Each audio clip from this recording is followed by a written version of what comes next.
Assalamualaikum warahmatullahi wabarakatuh. Pada pertemuan kali ini, kita akan membahas tentang tensor momen inersia.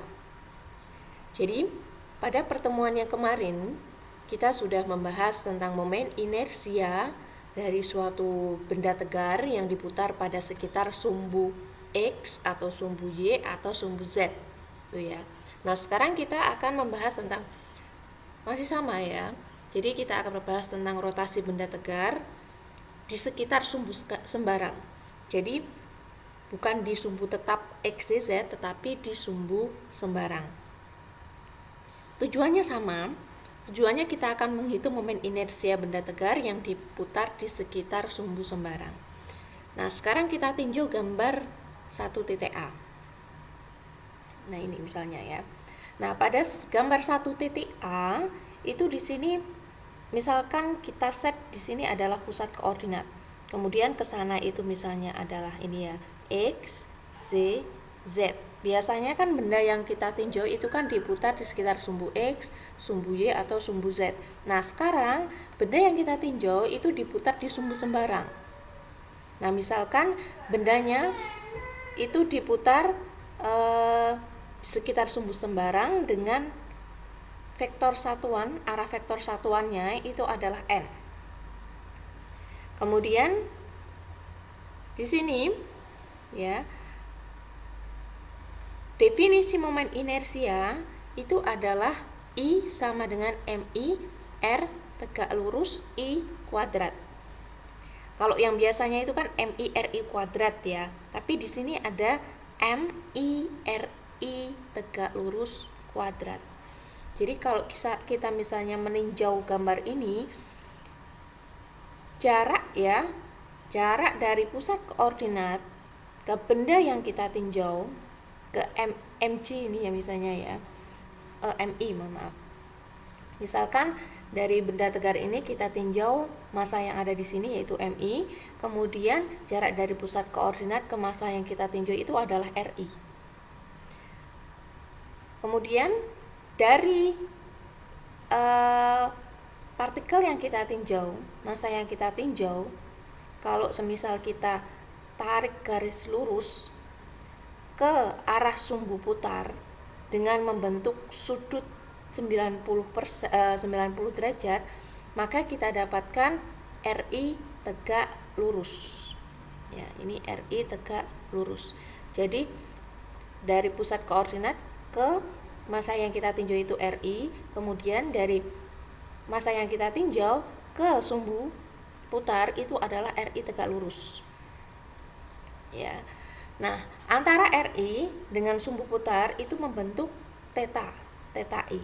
Ini N ini adalah arah sumbu putar. Sehingga RI di sini, RI tegak lurus itu bisa kita tuliskan sebagai RI sin theta. Bagaimana bisa? Ini kan ke sini kan RI, ini kan theta. Kalau kita proyeksikan ke sini, itu kan jadinya kan cos. Tapi kan kita proyeksikannya kan ke arah sana. Ya, ke arah sana ya. Jadi ini RI sin theta. Besarnya RI sin theta. Atau RI tegak lurus itu adalah RI cross theta. Nah, RI cross N, bukan RI cos theta ya. Jadi RI cross N. Sehingga kita dapatkan persamaan 2. Sedangkan RI sendiri bisa kita tuliskan sebagai XII, YIC, ZIK. Nah, kalau semisal kita asumsikan arah kosinus dari sumbu itu adalah, dari sumbu putar itu adalah cos alfa, cos beta, dan cos gamma. Jadi kan ini ya, kita lihat ini gambar 1.2. Jadi apa bedanya yang kita pelajari pada pertemuan kemarin-kemarin dengan pertemuan sekarang? Yang kemarin kita bahas itu adalah momen inersia dari benda tegar yang diputar pada sumbu tetap. Misalnya pada sumbu X, pada sumbu Y, atau pada sumbu Z. Nah, sekarang benda tegar yang kita tinjau itu kita putar pada sumbu sembarang. Ya, misalnya ini arahnya N ke arah sana. Jadi sembarang sumbunya. Sehingga sumbu putar ini membentuk sudut antara X dan antara Y dan antara Z. Sudut yang dibentuk dari sumbu putar terhadap X itu adalah alfa, kemudian dari sumbu putar terhadap Y itu adalah beta, dari sumbu putar terhadap Z itu adalah gamma. Ya. Sehingga tadi kan ada RI tegak lurus ya. Jadi misalkan ini ya, jadi kan membentuk sudut ini. Misalnya yang di sini itu adalah MIC. Jadi kan membentuk sudut. Ini misalnya ke sini RI, kemudian ini MIC, kemudian ke sini adalah RI tegak lurus, gitu ya. Nah, ini jika diasumsikan ya, arah kosinus ini adalah cos alfa, cos beta, cos gamma, sehingga kita punya N. Jadi N ini kan menunjukkan vektor satuan yang menunjukkan sumbu putar. Nah, N ini kalau kita proyeksikan ke sumbu X, maka kita punya cos alfa. Ya. Kemudian kalau semisal N ini kita proyeksikan ke sumbu Y, kita punya cos beta. Kemudian kalau N ini kita proyeksikan ke sumbu Z, kita punya cos gamma. Jadi kita punya N itu sama dengan cos alfa I plus cos beta C plus cos gamma K. Sehingga kita punya persamaan 4. Nah, kalau semisal kita substitusikan persamaan 3 dan persamaan 4 ke dalam persamaan ini ya, 1 ya. Jadi kan kita mau mencari momen inersia yang rumusnya MI R tegak lurus I kuadrat. Ya. Dengan R tegak lurus itu definisinya adalah RI sin theta. Jadi ini RI diproyeksikan ya. Jadi ini adalah RI sin theta. Jadi RI kalau diproyeksikan ke sini itu kan ke sini berarti RI cos theta. Tapi kalau RI kita proyeksikan seperti ini jadinya RI sin theta. Jelas ya, saya rasa jelas sekali. Jadi ini RI ke arah sana, ini adalah theta. Kalau diproyeksikan ke sini itu jadinya RI cos theta. Kalau kita proyeksikan ke arah sana ya, itu jadinya RI sin theta. Oke. Nah, sekarang kita mau mencari dulu RI tegak lurus kuadrat. Nah, RI tegak lurus kuadrat, jadi RI cross N kuadrat. RI cross N kuadrat. Kalau kita substitusikan, RI-nya adalah ini, N-nya itu adalah ini, ya. Sehingga kita punya, ya, kita bisa tuliskan seperti ini. Kita punya untuk yang I, ya, untuk yang I berarti YI dikalikan cos gamma dikurangi dengan ZI cos beta. Kemudian untuk yang komponen C ya, ZI cos alfa dikurangi dengan XI cos gamma.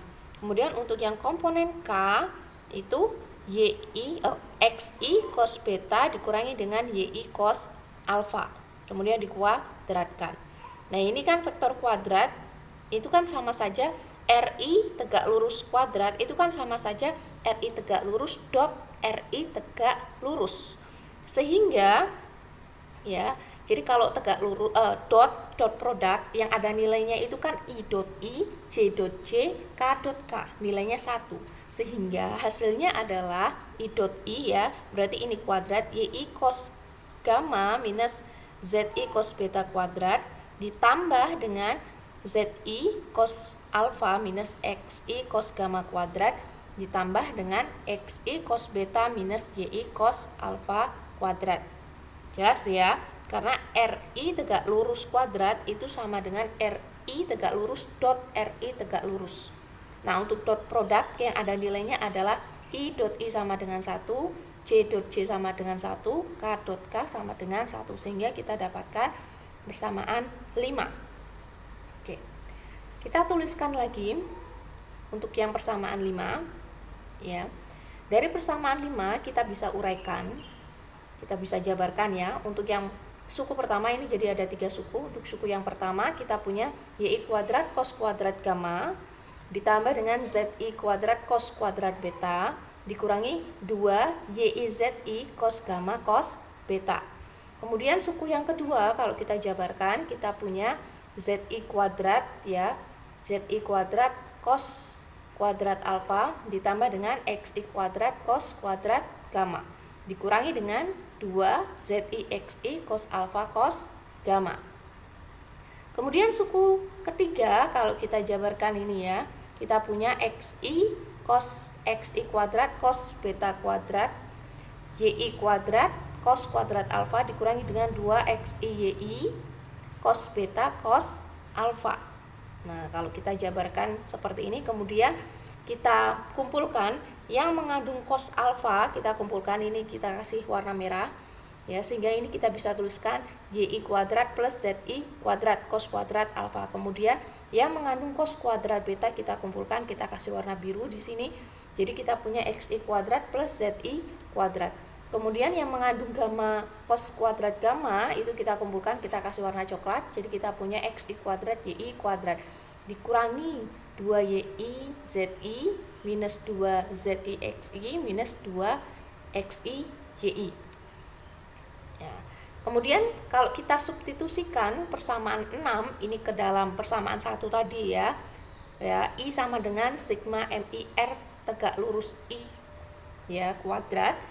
Kita masukkan, substitusikan persamaan 6 ke dalam persamaan 1, kemudian kita distribusikan ya. Kita distribusikan M-nya, maka kita punya suku yang pertama itu adalah ini ya, cos kuadrat alfa, suku yang kedua mengandung cos kuadrat beta, suku yang ketiga cos kuadrat gamma, kemudian suku yang keempat nih ya, 5, 6. Jadi ada 6 suku. Nah, kita analisa masing-masing suku. Jadi suku 1, 2, 3 kalau kita lihat bentuknya, sigma suku yang pertama ya, sigma MI YI plus ZI cos kuadrat alfa itu kan masih ingat ya. Jadi momen inersia yang diputar di sekitar sumbu X itu artinya komponennya itu tidak mengandung X, karena kan X-nya kan 0. Jadi kalau misalnya kita lihat bentuknya, ini kan di sini kan ada YI dan ada ZI. X-nya 0. Berarti ini adalah momen inersia di sekitar sumbu X.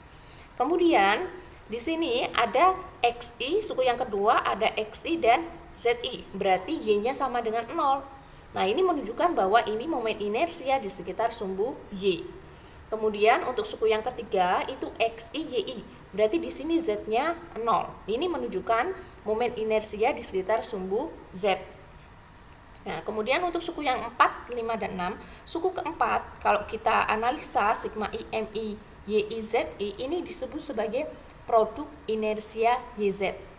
Jadi disebut produk inersia ZZ. Kemudian minus MI ZI XI itu disebut produk inersia ZX.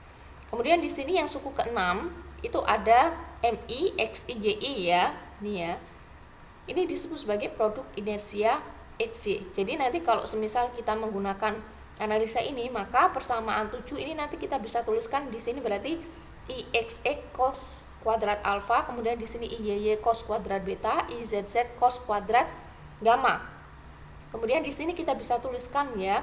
Di sini itu adalah IZZ ya, IZX, di sini IXY. Jadi persamaan 7 tadi bisa kita tuliskan menjadi seperti ini. Ya. Jadi menjadi persamaan 8. Kemudian ternyata momen inersia yang diputar pada sumbu sembarang itu bisa kita tuliskan dalam bentuk tensor ya. Bisa kita tuliskan dalam bentuk matrik. Jadi persamaan 8 ini bisa kita tuliskan dalam bentuk matrik dengan memperkenalkan tensor momen inersia. Ya.